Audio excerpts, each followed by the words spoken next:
इस बीच बड़ी खबर मिल रही है। एनडीए की बैठक से पहले चिराग पासवान का बड़ा बयान सामने आया है। चिराग पासवान ने हाजीपुर सीट पर अपनी दावेदारी प्रस्तुत कर दी है।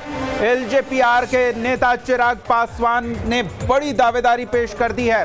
दरअसल चर्चा का विषय यही रही है कि हाजीपुर सीट को लेकर ही लोक जनशक्ति पार्टी और लोक जनशक्ति पार्टी रामविलास के बीच पेच फंस रहा है और बीजेपी के लिए इसे सुलझाना बड़ी चुनौती हो रही है। और ऐसे में चिराग पासवान ने खुलकर हाजीपुर सीट पर अपनी दावेदारी पेश कर दी है। बीजेपी खेमे के लिए मुश्किल बढ़ती दिख रही है।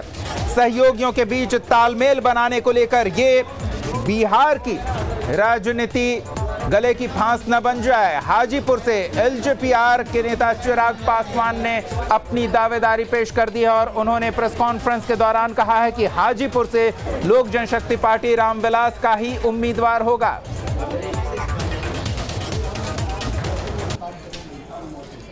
कल लोक जनशक्ति पार्टी रामविलास ने एनडीए में औपचारिक तौर पर पुनः जुड़ने का ये फैसला लिया है और इस फैसले के मद्देनजर आगामी 2024 का लोकसभा का चुनाव एनडीए कैसे मजबूती से लड़े और बिहार में जो पिछली बार एक चूक हो गई थी, एक सीट से हम लोग रह गए थे, 40 में से 39 जीते, एक सीट हम लोगों की रह गई थी, तो इस बार कैसे 40 की 40 सीट जीते। यस, हाजीपुर की सीट मेरे लिए कंसर्न रहा है और इसको प्रमुखता से हम लोगों ने गठबंधन के भीतर इस पे चर्चा हम लोगों ने की है। इतना मैं आपको ज़रूर कह सकता हूं कि 2024 लोकसभा चुनाव में लोक जनशक्ति पार्टी रामविलास का ही प्रत्याशी हाजीपुर से चुनाव लड़ेगा, कोई संदेह नहीं है। तो बड़ी खबर आपको बता रहे हैं। एनडीए की बैठक से पहले चिराग पासवान की इस दावेदारी से बीजेपी के लिए मुश्किलें बढ़ती दिख रही है। चर्चा का विषय यही था कि लोक जनशक्ति पार्टी यानी कि पशुपति पारस के नेतृत्व वाली पार्टी और लोक जनशक्ति पार्टी रामविलास यानी कि चिराग पासवान के नेतृत्व वाली पार्टी के बीच कैसे तालमेल बनाया जाए। बिहार के सियासी गलियारे में अपना दमखम दिखाने के लिए इन दोनों दलों का साथ बीजेपी के लिए काफी मायने रखता है।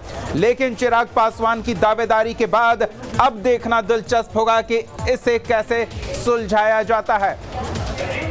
चिराग पासवान ने खुलकर हाजीपुर सीट पर अपनी दावेदारी प्रस्तुत कर दी है और प्रेस कॉन्फ्रेंस कर यह दावा किया है कि हाजीपुर सीट पर एलजेपीआर का ही उम्मीदवार होगा। सहयोगी अमित पूरी जानकारी के साथ जुड़ रहे हैं। अमित, बिहार के सियासी गलियारे में सबको साधना बीजेपी के लिए मुश्किल दिख रहा है। चिराग पासवान ने हाजीपुर सीट से अपनी दावेदारी प्रस्तुत की है, पूरी जानकारी चाहेंगे इस बारे में? बिल्कुल दीपक, देखिए चिराग पासवान ने अभी प्रेस कॉन्फ्रेंस किया 12 बजे और सीधे तौर पर कहा कि एनडीए का समर्थन और दूसरा पक्ष उन्होंने रखा जो हाजीपुर से हम अब चुनाव लड़ेंगे। उन्होंने अपनी दावेदारी हाजीपुर से पेश कर दी है। दूसरा पहलू इसमें यह है कि जो पारस सीट है, जो पार्टी जीती थी उसके बाद पारस का जो था वो पारस वहाँ से मौजूदा वक्त में सांसद है और मंत्री भी है भारत सरकार। तो सवाल उठता है कि जब चिराग पासवान अगर हाजीपुर से चुनाव लड़ेंगे तो फिर पशुपति पारस का क्या होगा। और पशुपति पारस भी एनडीए का हिस्सा है और आज के मीटिंग में पशुपति पारस को भी निमंत्रण है, वो भी वहाँ पर शामिल होने के लिए जाएंगे। तो बीजेपी के लिए कड़ी चुनौती हो गई कि एक तरफ पशुपति पारस, दूसरी तरफ चिराग, दोनों को मैनेज करके रखना, बीच की स्थिति को निकालना। चलिए अमित, स्थिति पर नजर बना रखें। फिलहाल इन तमाम जानकारियों के लिए बहुत बहुत धन्यवाद। तो चिराग पासवान ने खुलकर हाजीपुर सीट पर दावेदारी पेश कर दी है और कहा है कि लोक जनशक्ति पार्टी रामविलास का ही उम्मीदवार हाजीपुर सीट पर होगा। दूसरी ओर लोक जनशक्ति पार्टी पशुपति पारस के नेतृत्व वाली उसने भी हाजीपुर सीट पर अपनी दावेदारी बरकरार रखने को लेकर एनडीए नेतृत्व को अवगत करा दिया है।